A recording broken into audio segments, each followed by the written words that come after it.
जय श्री चैतन्य जय नित्यानंद जय अद्वैत चंद्र जय गौर भक्त वृंद। हरे कृष्ण। चैतन्य चरितामृत आदि लीला अध्याय 4 श्लोक नंबर 32।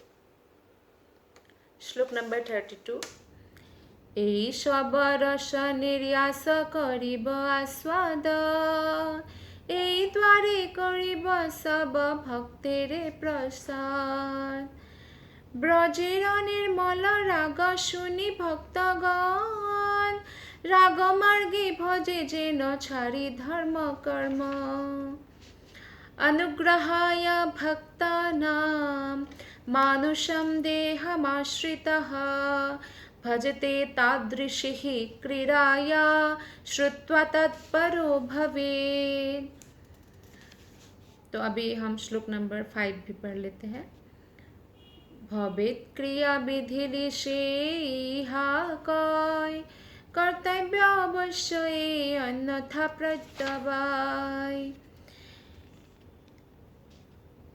এই বাঞ্ছা যে শ্রীকৃষ্ণ প্রাকত্য কারণ, অসুর সংহারানুষঙ্গ প্রয়োজন।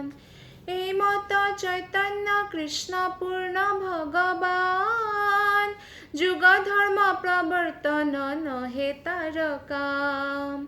কোন কারণে যবে হইলে অবতারে মন, যুগ ধর্ম কাল হইল সে কালে মিলন। দুই হেতু অবতরিলয়া ভক্তগণ, আপনে আস্বাদে প্রেম নাম সংকীর্তন। সেই দ্বারে আচন্দালে কীর্তন সঞ্চারে, নাম প্রেম মালা গাথি পড়াইল সংসারে। এই মত ভক্ত ভাব করি অঙ্গীকার, আপনি আচরি ভক্তি করিল প্রচার। দাস্য সখ্য বাৎসল্য আরো যে শৃঙ্গার, চারি প্রেম চতুর্বিধ ভক্ত আধার। নিজ নিজ ভাব সবে শ্রেষ্ঠ করি মানে, নিজ ভাবে করে কৃষ্ণ সুখ আস্বাদনে। তটস্থ হইয়া মনে বিচার যদি করি, সব রস হইতে শৃঙ্গারে অধিক মাধুরী। तो अलग अलग रस का भगवान आस्वादन करते हैं भक्तों के साथ, और इस तरह भगवान सारे भक्तों पर अनुग्रह करते हैं, कृपा करते हैं। जो जिस भाव से भगवान को मानते हैं, भगवान उसी भाव से उनके साथ प्रेम का आदान प्रदान करते हैं। तब ब्रजवासियों के शुद्ध प्रेम के विषय में सुनकर भक्तगण समस्त धार्मिक अनुष्ठानों एवं सकाम कर्मों को त्याग कर रागानुगा प्रेम के मार्ग में मेरी पूजा करेंगे। तो ये 33 श्लोक है। तो इसमें बताते हैं कि जब ब्रजवासी आएंगे भगवान के धाम से, भगवान वृंदावन ब्रजवासी सबको लेकर आते हैं, तो कृष्ण कहते हैं जब ब्रजवासियों के साथ मेरे प्रेम के बारे में जब लोग श्रवण करेंगे, तो उनके हृदय में भी ये इच्छा प्रकट होगा कि वो लोग रागानुगा भक्ति करें और रागानुगा प्रेम मार्ग को अपनाएं और सकाम कर्म के, सकाम धार्मिक अनुष्ठानों के मार्ग को छोड़ दें। अर्थात वो निस्वार्थ भाव से भगवान से केवल प्रेम करें, और इस प्रकार वो भगवत धाम जा सकते, इस प्रकार वो योग्य बन सकते हैं। श्री रघुनाथ दास गोस्वामी ने, जो वृंदावन के 6 गोस्वामियों में से है, मनः शिक्षा नामक अपनी प्रार्थनाओं में लिखा है कि मनुष्य को पूरे मनोयोग से केवल राधा कृष्ण की पूजा करनी चाहिए। मनः शिक्षा यानी मन को कैसे शिक्षित करना है, तो मन को ऐसे शिक्षित करना है कि पूर्ण मन को लगाकर राधा कृष्ण की पूजा करें। ना धर्मम श्रुतिगण निरुक्तम किल कुरु। मनुष्य को वैदिक अनुष्ठान करने या मात्र विधि विधानों का पालन करने में केवल रुचि नहीं रखनी चाहिए, उनको भगवान से प्रेम करना चाहिए। मुकुंदमाला स्तोत्र में ये एक श्लोक है, तो इसमें बताया गया है जो कुलशेखर राजा है वो बताते हैं कि मुझे ना तो धार्मिक अनुष्ठान करने ना ही पृथ्वी का राज्य ग्रहण करने के प्रति आकर्षण है, कि धार्मिक अनुष्ठान और उसकी विधि विधानों में लगे रहने की उनकी कोई इच्छा नहीं थी, और ना ही पूरे पृथ्वी का राजा बनने में कोई इच्छा थी, यानी कोई भौतिक आकर्षण नहीं था। बोलते हैं कि मुझे इंद्रिय भोग की परवाह नहीं है, वे मेरे पूर्व कर्मों के अनुसार आते जाते रहे, कि मुझे भोग करना है या मुझे कुछ दुख पाना है, वो तो पूर्व जन्मों के कर्मों के अनुसार आता जाता रहेगा। मेरी एकमात्र इच्छा यही है कि मैं भगवान के चरण कमलों की भक्तिमय सेवा में स्थिर रहूं, भले ही मुझे यहाँ बारंबार जन्म क्यों ना लेना पड़े। तो एक शुद्ध भक्ति की यही इच्छा होता है कि वो कहीं भी रहे, स्वर्ग में रहे, नरक में रहे, वैकुंठ में रहे, पृथ्वी में रहे, वो हमेशा भगवान के चरण कमलों की सेवा में स्थित होता है। कृष्ण अपने भक्तों को अनुग्रह करने के लिए अपना सनातन नर रूप में प्रकट होते हैं और लीलाएं करते हैं। सनातन नर रूप, यहाँ पे भागवतम में 10वां स्कंद 33 अध्याय श्लोक नंबर 36 है, अर्थात भगवान का जो ओरिजिनल रूप है उसी के अनुसार उन्होंने मनुष्य को बनाया है। और ये बात जीसस क्राइस्ट भी बाइबल में बताते हैं, और ये हमारे शास्त्रों से ही लिया गया है।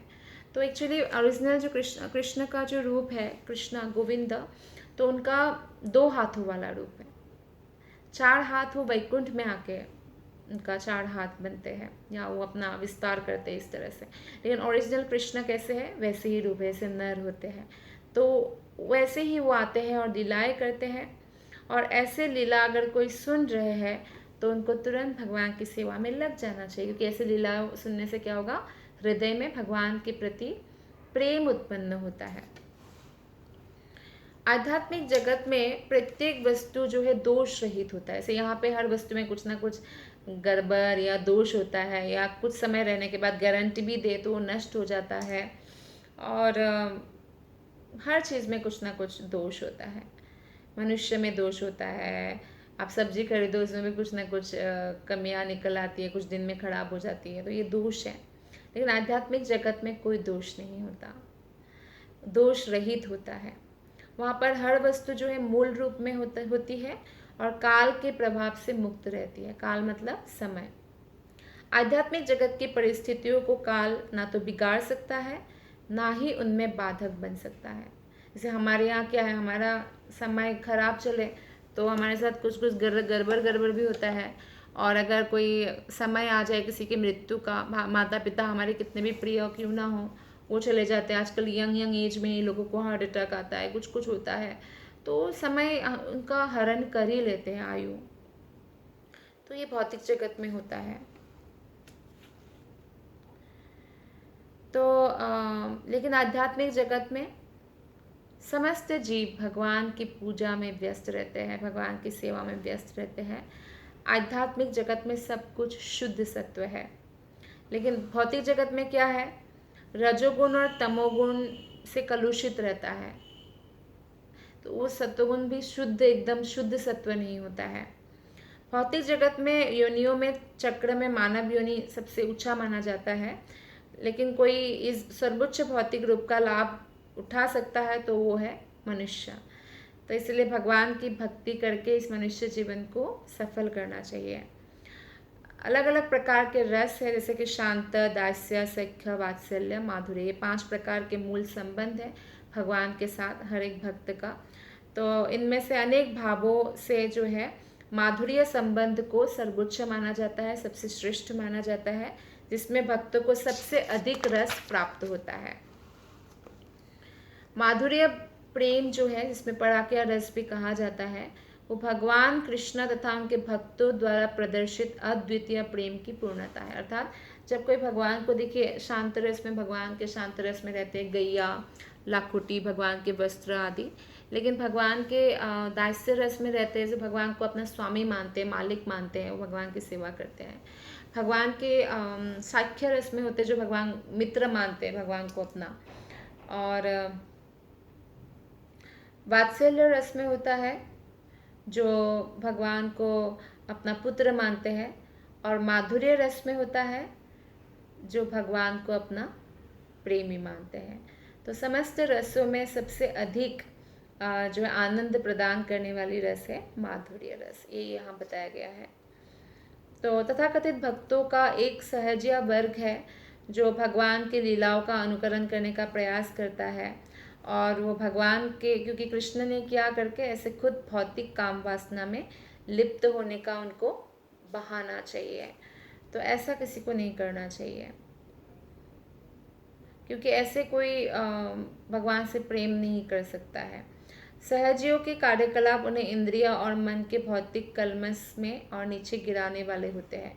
जो कृष्ण की दिव्य लीलाएं हैं, उन लीलाओं को आध्यात्मिक व्यक्ति से श्रवण करना चाहिए, प्रामाणिक गुरु से जो है श्रवण करना चाहिए, और उनसे सीखना चाहिए कि इन भावों में हम कैसे आगे बढ़ें। तो भौतिकतावादी बद्धजीव दिव्य प्रेम विनिमय को कभी नहीं समझ सकते हैं, लेकिन अगर भक्ति में लग जाए तो वो धीरे धीरे धीरे समझने लगते हैं। जैसे कि श्रील नरोत्तम दास ठाकुर ने कहा है 6 गोस्वामियों की स्तुति में कि अगर मुझे राधा कृष्ण और गोपियों का जो कृष्ण के प्रति प्रेम है, गोपिकाओं का, उसको समझना है तो मुझे क्या क्या करना होगा। रूप रघुनाथ पदे होई बेअकुति, कबे हम बुझाबो से जुगल पीड़िति। तो उनका जो राधा कृष्ण का जो दिव्य प्रेम व्यापार को मैं तभी समझ पाऊंगा जब रूप गोस्वामी, रघुनाथ गोस्वामी, जो हमारे भक्ति में सर्वोच्च अवस्था में स्थित जो भक्तगण हैं, गोस्वामीगण, उनके जो प्रति जो हमारे आकुति होगा, यानी उनकी जो शिक्षाओं को हम ग्रहण कर पाएंगे तभी।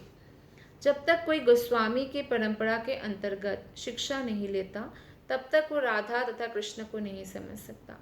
बद्धजीव स्वभाव से ईश्वर के आध्यात्मिक अस्तित्व को समझने में अरुचि दिखाते हैं। आप देखिए कितने में रुचि है कि वो भगवान को समझे, समझने का प्रयत्न करे, रोज़ भागवत गीता पढ़े, रोज़ भागवत पढ़े, रोज़ थोड़ा यूट्यूब में भगवान के बारे में श्रवण करे। बहुत रेयर। और जो लोग सुनते हैं ना, वो लोग कोई साधारण आत्मा नहीं है, क्योंकि वो सच में भगवान के प्रति आकर्षित आत्माएं हैं। तो ऐसे आत्माओं के साथ हमें मित्रता करनी चाहिए। और अरुचि तो एकदम नेचुरल है इस भौतिक जगत में। आप भक्ति भी करेंगे तो मना करने वाले 1000 लोग आ जाएंगे, और हो सकता है आपको कन्विंस कर दे कि वो सही है, ऐसा फिर आपकी भी भक्ति छूट जाएगी। तो इसलिए ऐसे भौतिकतावादी लोगों का संगति हमें नहीं करना चाहिए, जिससे हमारी भक्ति में बाधा पड़ जाए। और आध्यात्मिक व्यक्ति जिससे हमें उत्साह मिले, उनकी संगति करना चाहिए।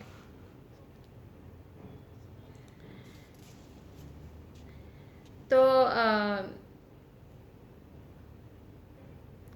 हमें अवश्य ही मनुष्य योनि में, यहाँ पे बताया गया है कि हमें अवश्य ही मनुष्य योनि में आकर अपने आत्मा का जो कर्तव्य है कि भगवान की भक्ति करना, उस पर हम कार्य करना चाहिए। इसकी अवहेलना करने का मतलब है कर्तव्य का परित्याग, क्योंकि शरीर का कर्तव्य तो हम करते हैं, पर आत्मा का कर्तव्य हम नहीं करते हैं, जिससे हमारा व्यर्थ जाता है मनुष्य शरीर, और फिर पशु पक्षी की योनि में वो प्रवेश कर जाते हैं। नवदीक्षित इन व्यापारों को तभी समझ सकेंगे जब वे किसी दक्ष गुरु के निर्देशन में नियमित भक्ति के पद को प्राप्त कर लेंगे। तो उनको क्या चाहिए? ट्रेनिंग चाहिए, है ना। तो ट्रेनिंग के लिए वो क्या करेंगे? ट्रेनिंग के लिए वो भगवत गीता को तो पढ़ेंगे, भागवतम को तो पढ़ेंगे, पर एक दक्ष गुरु जो उनसे श्रवण करना चाहिए, उनसे शिक्षा लेना चाहिए। जब तक मनुष्य भौतिक बद्ध जीवन में है, तब तक नैतिक क्या है, अनैतिक क्या, कठोर अनुशासन में उनको रहने की ज़रूरत होती है। तो भौतिक जगत में कोई भी ऐसे अवैध यौन संबंध करना, नशा करना, तो ये सब मॉरली रॉन्ग है, यानी अनैतिक है। तो उन सब चीज़ों से दूर रहना ही पड़ेगा, क्योंकि भौतिक जगत में उतना नहीं पालन करेंगे तो क्या होगा, वो और पतित हो जाएगा, अपने जो भी उनका पद है, मनुष्य पद है, उससे भी और पतित हो जाएगा।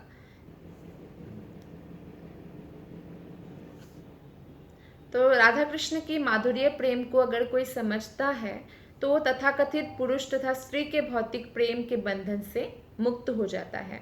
और इसी प्रकार यदि कोई कृष्ण के प्रति नंद यशोदा के वात्सल्य प्रेम को समझ लेता है तो वो सांसारिक वात्सल्य की जो मोह बंधन है उसमें नहीं पड़ेगा। अर्थात जो भगवान के माधुर्य प्रेम को समझेंगे तो ये भौतिक जो माधुर्य है उसमें उनका हृदय ग्रंथि नहीं बंधेगा।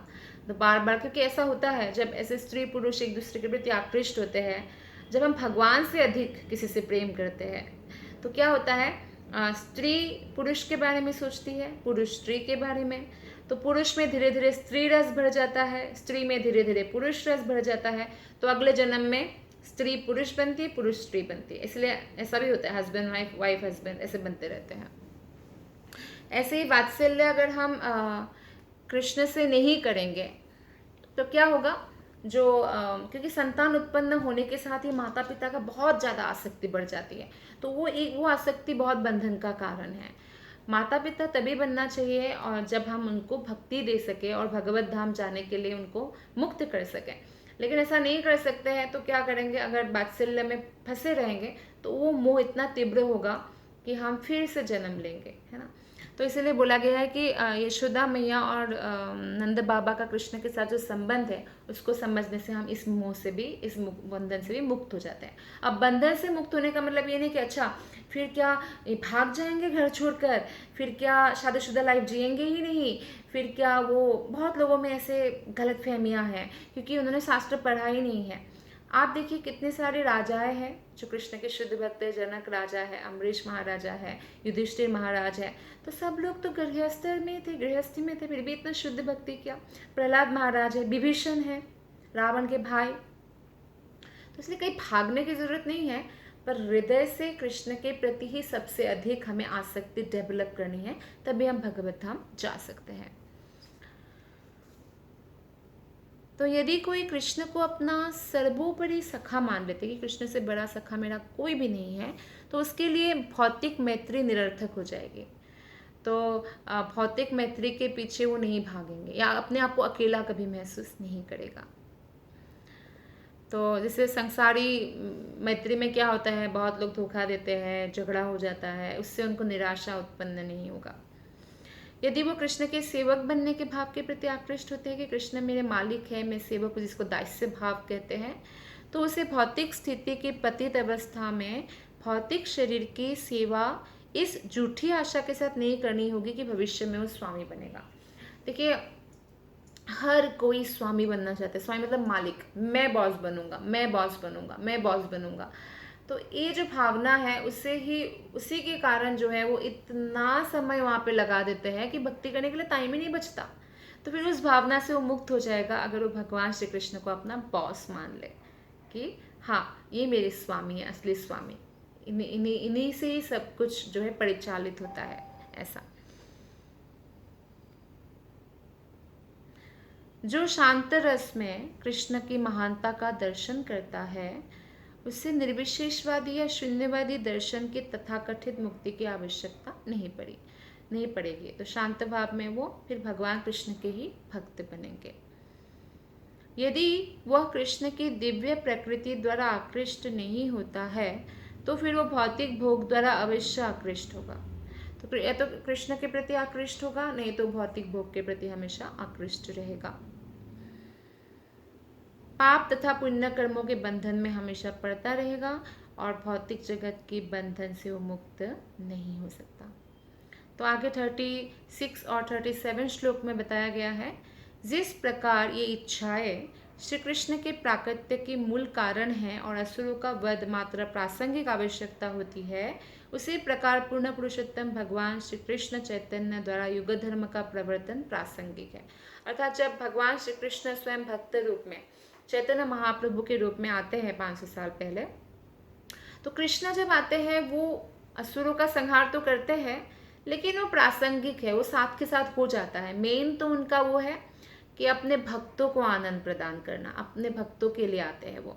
ठीक उसी प्रकार से चैतन्य महाप्रभु आके युग धर्म प्रवर्तन किया, ये भी प्रासंगिक है। तो जब भगवान ने अन्य कारण से अवतरित होना चाहा तो उसी समय जो है भगवान चैतन्य महाप्रभु आए और चैतन्य महाप्रभु वो मधुर रस जो कृष्ण के अंदर मधुर रस का आस्वादन करती है श्रीमती राधा रानी, तो उस एक भक्त क्या रस का आस्वादन करते हैं उसको जानने के लिए भक्त रूप में आए। तब ऐसा हुआ कि युग धर्म के प्रवर्तन का भी समय आकर उपस्थित हुआ, सेम समय। तो इस प्रकार जैसे कि कृष्ण जब अवतरित हुए तो उसी समय वो भी समय आया कि असुरों को मारने का, और ये समय भी आया था ना वैसे ही। तो इस प्रकार भगवान दो कारणों से अपने भक्तों के साथ अवतरित हुए। उन्होंने नाम संकीर्तन द्वारा प्रेम रूपी अमृत का आस्वादन किया। तो इस तरह से उन्होंने अनेक अपवित्र आत्माओं को पवित्र किया, अनेक बद्ध आत्माओं को मुक्त किया, भगवत धाम जाने के लिए रास्ता खोल दिया। उन्होंने पवित्र नाम तथा प्रेम की माला गुथ कर सारे भौतिक संसार को पहना दी। किसने? चैतन्य महाप्रभु ने। तो इस प्रकार भक्त का भाव धारण करके भगवान स्वयं भक्ति का प्रचार करते हैं और साथ में स्वयं भी भक्ति का अभ्यास करके लोगों को सिखाते हैं। श्री चैतन्य महाप्रभु का दिव्य उद्देश्य था कि हर एक को भगवत प्रेम मिले, क्योंकि लोग विधि विधान का तो पालन करते थे लेकिन प्रेम नहीं था उनका, भगवत प्रेम, हृदय में कृष्ण प्रेम नहीं था। तो उनका दिव्य उद्देश्य था कि सभी को ये रागानुगा प्रेम मिले। जो भी भगवान को परमेश्वर के रूप में स्वीकार कर ले वो हरे कृष्ण कीर्तन की विधि को अपनाकर भगवान का प्रेमी बन सकता है। इसलिए चैतन्य महाप्रभु जो है भक्त रूप में जब कृष्ण आए तो सर्वाधिक उदार है, और भक्ति का यह उदार प्रचार केवल स्वयं कृष्ण के लिए ही संभव है। इसलिए श्री चैतन्य महाप्रभु कृष्ण है। भगवत गीता में कृष्ण ने पूर्ण पुरुषोत्तम भगवान को आत्मसमर्पण करने के दर्शन की शिक्षा दी है। लेकिन आत्मसमर्पण कैसे करना है वो भगवान स्वयं भक्त रूप में आके हमें सिखाते हैं। तो अगर कोई हम उपदेश दे किसी को तो हमें सिखाना भी तो पड़ेगा। तो ऐसे भगवान स्वयं जो है शिक्षा प्रदान करते हैं। उनका उद्देश्य लोगों को यह शिक्षा देना है कि दिव्य प्रेमा भक्ति में अपने आप को किस प्रकार लगाए। बद्ध जीव अपने अपूर्ण प्रयास से भगवान तक नहीं पहुंच सकता है। अतः वह यह अद्भुत बात है कि भगवान श्री कृष्ण ने श्री गौरांग के रूप में सबके लिए अपने पास तक पहुंचना सरल बना दिया। तो हम अपने प्रयास से सोचे कि हम भगवान तक पहुंचेंगे, ऐसा पॉसिबल नहीं है। हम प्रयास कर सकते हैं, और हमारे प्रयास को देखकर जब भगवान प्रसन्न होंगे तो अपने आप हमारे लिए रास्ता खोल देंगे। तो भगवान चैतन्य का उद्देश्य दिव्य प्रेम में कृष्ण के माधुर्य का आस्वादन करना था। वे अपने आप को स्वयं कृष्ण मानने की परवाह नहीं करते, क्योंकि वो राधा रानी के भाव को लिया, राधा रानी के अंग कांति, राधा रानी के भाव लेकर कृष्ण से एक भक्त कैसे रसास्वादन करते, क्योंकि भक्तों में सर्वोपरि है श्रीमती राधा रानी। तो इसलिए भगवान महाप्रभु आते हैं। तो इसी के साथ आज हम कथा को विराम देते हैं। आप सबका बहुत बहुत धन्यवाद। हरे कृष्णा।